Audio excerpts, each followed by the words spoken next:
These are knockdown cabinets. What I mean by knockdown cabinets are cabinets that come flat packed and you have to build them yourself. Now, I'm going to show you how to go ahead and build a cabinet out if you want to do a bump out. If you're doing a bump out, say these cabinets come here and you want this cabinet to step out, you want this crown to dead end into this cabinet and look nice. Well, what you want to do is bring this cabinet out 3 inches.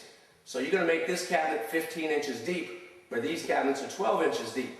There's a couple of ways of doing it. You can take 2x4s and block it out. Once you block it out, you can screw your cabinet onto that, put a skin on the side and it hides it, and nobody ever knows the difference. It looks like a nice looking 15-inch deep cabinet. What I'm going to do is go ahead and I'm going to show you how to cut panels to build it, because the face frame is separate right now. You set it down and you build the walls around it. I have finished wood that matches the interior of this. I'm going to go ahead and make this 15 inches deep, and then we're going to put skins on the back, and we're going to have a nice 15-inch deep cabinet, because this is a beautiful custom house, and we're going to make a really nice looking kitchen here. The top and the bottom are going to be cut just like shelves. Okay, this right here is going to require a little bit more. I'm going to have to make a groove right here, a 1/4 inch wide, in order to accept the back panel. That's very simple, because I'm just going to make 2 passes on my saw. My blade with the carbide tip is an 1/8 inch wide. So I'll make 2 passes and I have this cut. This one I'll have to make a few more, because we have to notch it out a 1/2 inch. You don't have to worry about re-drilling these holes, because I'm not putting shelves on this. This is going to be just an open cabinet for the vent. So I'll take my measurement right here. It's 11.5 inches. All I have to do is add 3 inches to the front.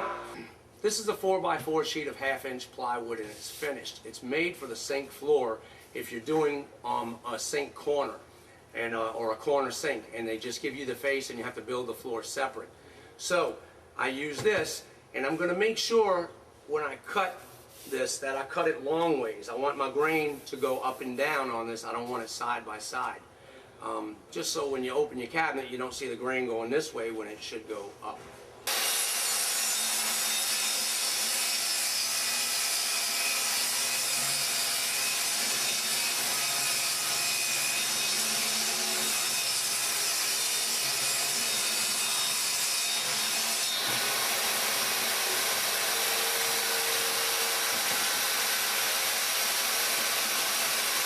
I cut my 2 sides, but I didn't notch them yet. I'm going to go ahead and make my straight cuts on this top and bottom. So 14. This has to be exact, because you have to match the 2 sides.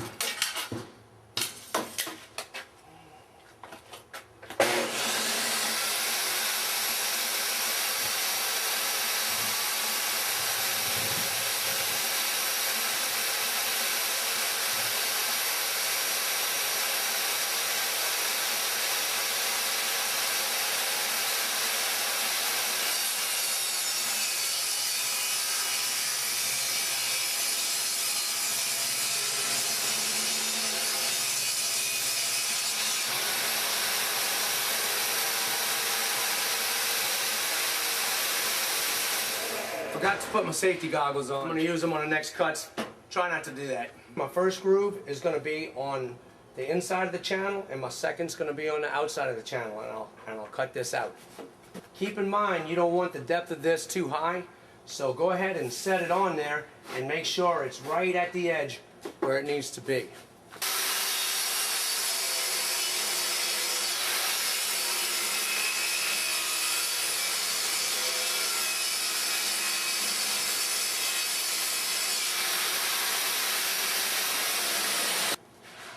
That's my first pass. Now that I took the safety key out of my saw, I can go ahead and readjust this. So now I'm going to go to the outside of that cut. You can measure it, but this is a quick way, and it puts it right where it needs to be.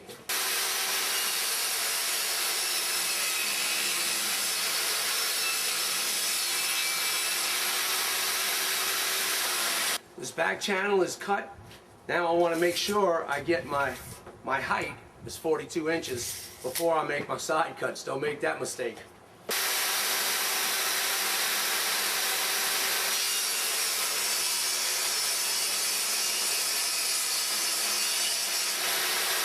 I readjusted my saw to make these notches here, and I'm just going to slowly make my increments. What I'm going to do is get this first cut here, scoot it over, get this cut until I come to this line right here. And I'm going to mark this on the other board as a pattern. I'll go ahead and make this mark where it stops, so then I can line my saw blade up to it.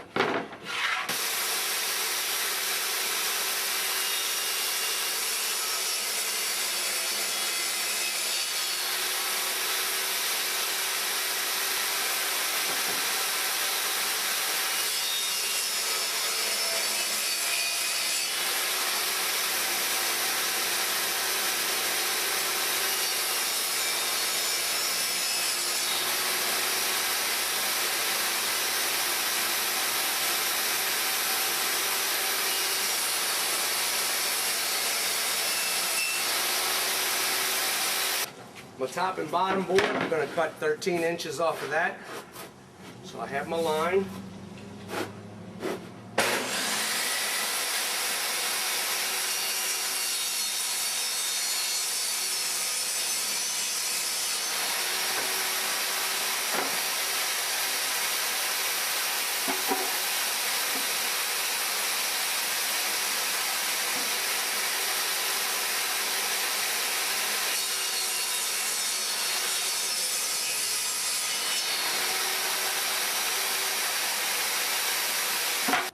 Two passes with the 1/8 inch blade gives me this 1/4 inch right here for the back panel, and 4 passes for this 1/2 inch.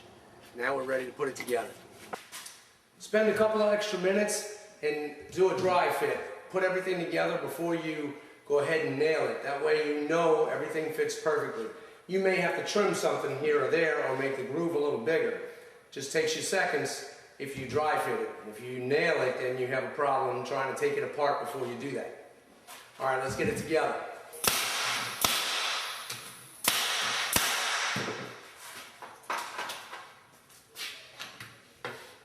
Now you have a custom sized cabinet that can step out. We're just going to put a skin on the end of this, and that'll serve 2 purposes. It's a nice looking skin that has a beaded board, so it gives a good look on the outside. Plus it fills in this little gap that you have here from the 1/4 inch overhang of your face. So once you put that on, the crown can go evenly right around here. It's a lot easier than having to notch this out.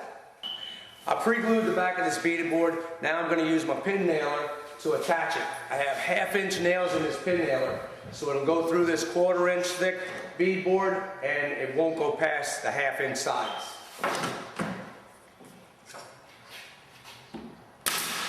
When I staple this down or nail it down, I go into the grooves so you won't even see where the nails are attached. When you do that, it makes it a little bit narrower, so you have to shoot it on an angle. You tack it in on an angle this way and you tack it in on an angle this way. Otherwise, this nail will blow out on the inside. Not that it's a big blowout,